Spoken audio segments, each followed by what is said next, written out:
So, good morning again.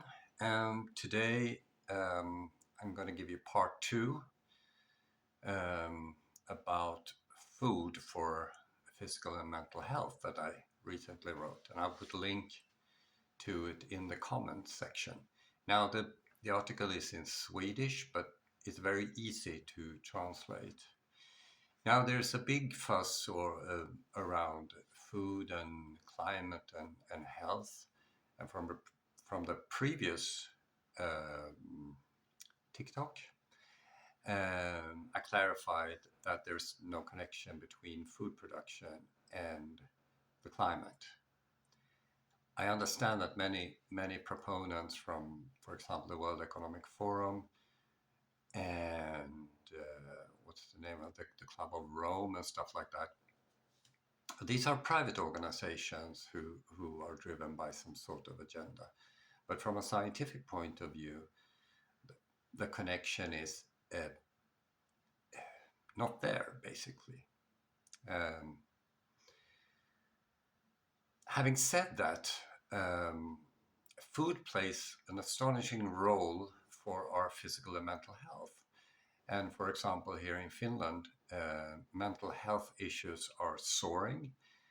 And today's newspaper had an article about people buying um, medicine to prevent obesity, paying somewhere between 115 to 500 euros a month. And I believe it's food related, which I will explain in the article. So I have to look at the article now.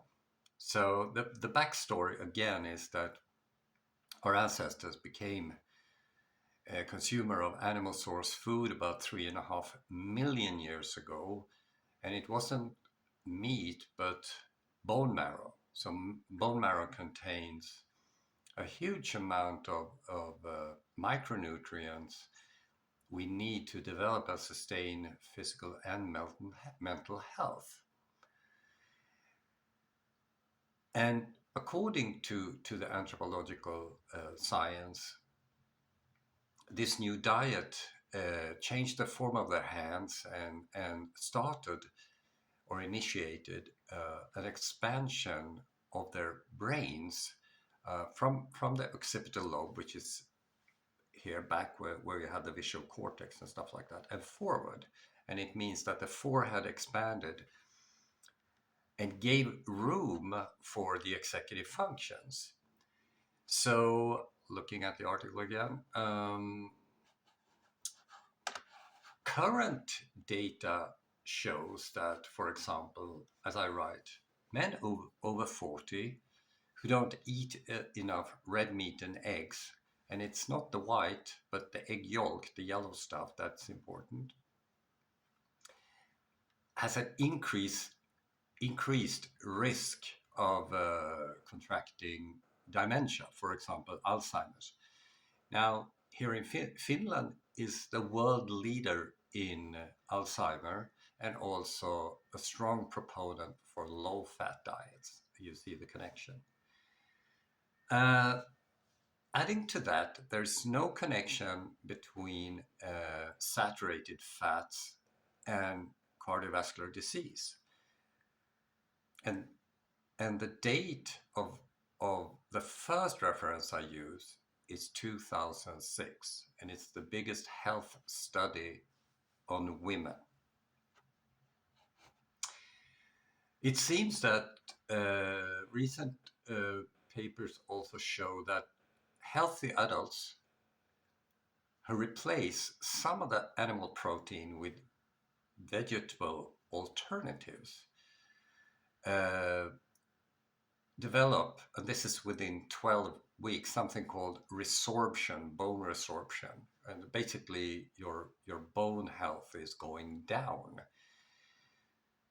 And a paper last year suggests that the vulnerable piece of you is the lower part of your spine. Think about that. So in conclusion, as I said before in my report from 2021, and I've reiterated this numerous times, it's important for us Homo sapiens to eat red meat, eggs, and whole dairy, and that's what do you call it? The milk, for example, which has 4% fat, unhomogenized, tricky word to pronounce, and also cheese and yogurt, high fat yogurt, stuff like that. So red meat, the egg yolk, and fat, super important for health. Please comment about this because I think it's a huge issue in Finland, Sweden, the US, and in most places now.